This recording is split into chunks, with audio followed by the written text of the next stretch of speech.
I've been meaning to make this video for a long time. I am not a doctor, I'm not medically trained at all, this is just my story. I am not saying to anyone don't take antidepressants because I know they help a lot of people. In 2008 I withdrew from SEROXAT. It's called SEROXAT in the UK and it's called Paxil in the USA. Anyway, I had been on it for 11 years. It hadn't helped my depression much at all. After that I'd been put on lithium, which didn't really help either. Now I came off it within 3 months under my doctor's supervision. Now I did not know what these drugs can do to the human nervous system if they're not withdrawn from slowly. I'm not saying it happens to everyone, but it happened to me and it devastated my life. I got admitted to a psych ward and that went on and off all year. I was given electroconvulsive therapy because the depression was so horrific. But around this time was when the real physical symptoms started from withdrawing from this drug. I had no idea that these drugs could do this to your nervous system, but even speaking with words can't put into context how much I felt like my life was over. I could hardly walk, there was burning in my muscles, I couldn't sleep because of these really bizarre physical symptoms that happened. I couldn't handle light, I couldn't handle noise, I had no energy to even, have a conversation. Now all these sound like depression symptoms, but they were very different. They felt very different. And as the years passed by, the depression sort of waxed and waned. I would have slightly better weeks and then I would feel worse again, but it was almost like coming off the drug just pulled the rug from underneath me mentally and physically. Now fast forward 11 years later and I still live with the effects of withdrawing from that drug. I was diagnosed with MeCFS, which is absolutely devastating. The way I describe it to people is, imagine you are connected, your bloodstream is connected to a drip bag, an invisible drip, and anything you do, whether it's eating, listening to music, making a video, phoning a friend, watching a film, releases poison from that drip into your system. Now that is what MeCFS is like for me. Now this is something I have to manage 11 years later after coming off this drug. I can't walk as far as I want. I can't do sustained activity for long without my symptoms flaring. When it first happened, I would try and keep going, and if you do that when you have ME, you end up absolutely disabled, in bed, you can't handle light, can't handle noise.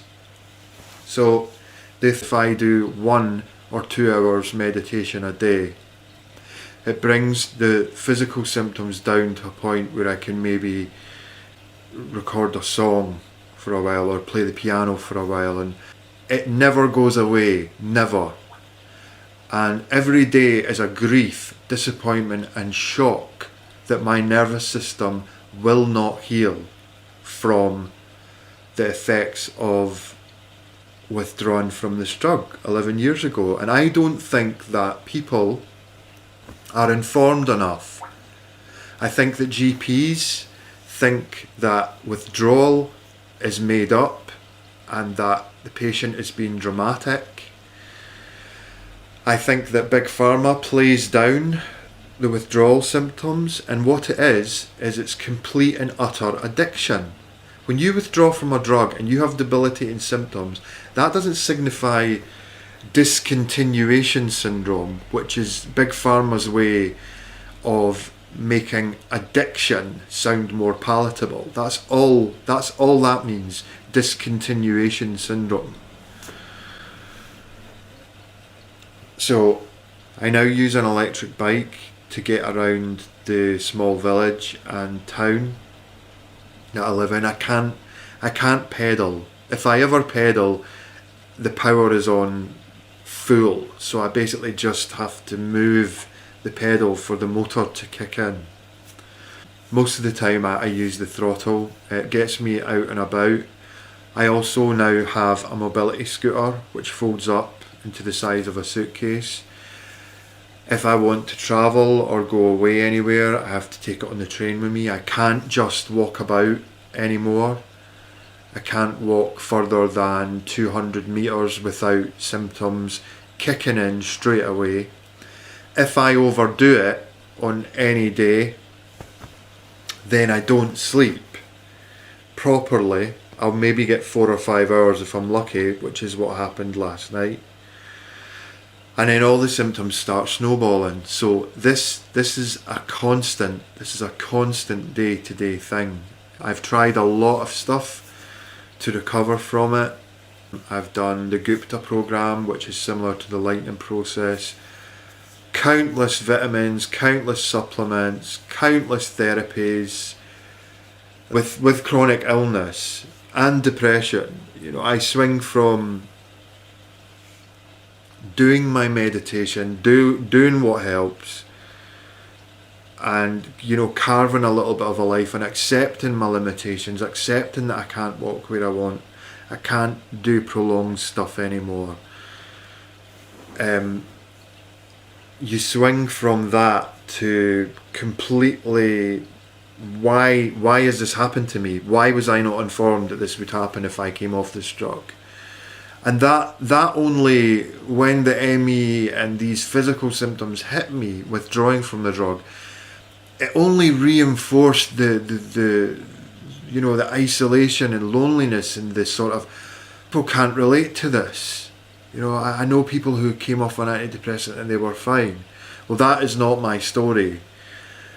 I don't know why, but my amygdala and my brain has never ever recovered. It's like it doesn't know that it's safe now, and it keeps me locked in this sort of frozen, I can't do too much even if I want to. And that's why I knew these physical symptoms weren't in my head, because even the minimal periods where the depression was a bit better and I wanted to do things, I couldn't just go for a walk, because if I did, then the physical symptoms would disable me. And living with that it's a perpetual torture, because these physical effects, I can feel my whole body now, just because I've been filming for this long. I've got like electrical sensations shooting through my body, and that's when I know I have to rest. But I can't do the things that I used to. I do all my stuff that I do mostly at home now, in the other room. I'm a songwriter and I do a bit of music, and I do it all at home now, mostly, so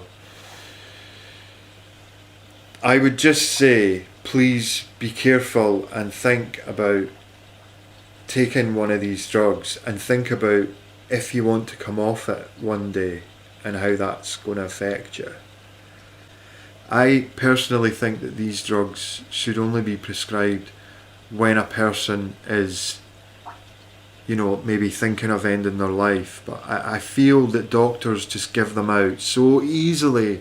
Now I try and reduce the drugs, and the withdrawal symptoms are so bad that you think, well, it's easier just to keep taking it. I suppose in a way it's like smoking, because you get these withdrawal symptoms when you try and stop smoking, and you get this anxiety, and you think, well, I'll just keep smoking because that's what keeps them at bay, is you have to keep smoking.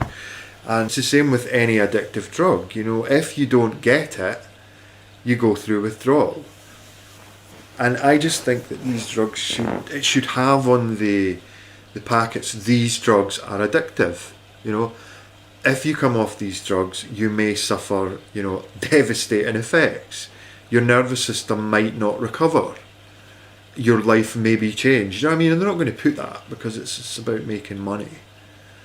So I've had ECT, I'm on an MAOI, I've tried a lot of things. This video is about antidepressants and the withdrawal effects that they have after you come off the drug. You know, I'm talking, this is like 11 years.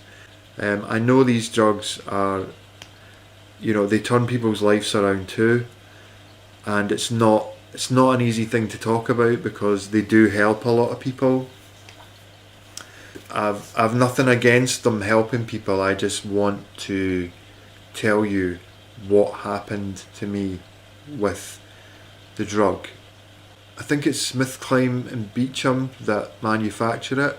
If you are on an antidepressant, anyone, an MAOI, tricyclic, you know, mirtazapine, whatever, if you've decided to come off it, don't treat them like sweeties. Don't just stop. You know, take your time, do a bit of research about withdrawal, do it safely. You know, you can make some tablets into liquid, you can get compounding fluid online, use a pestle and mortar, grind up the tablet, use a syringe. Take your time and give your brain the time to adapt and the time to recover. That's all I want to say. So thank you for listening. It's much appreciated.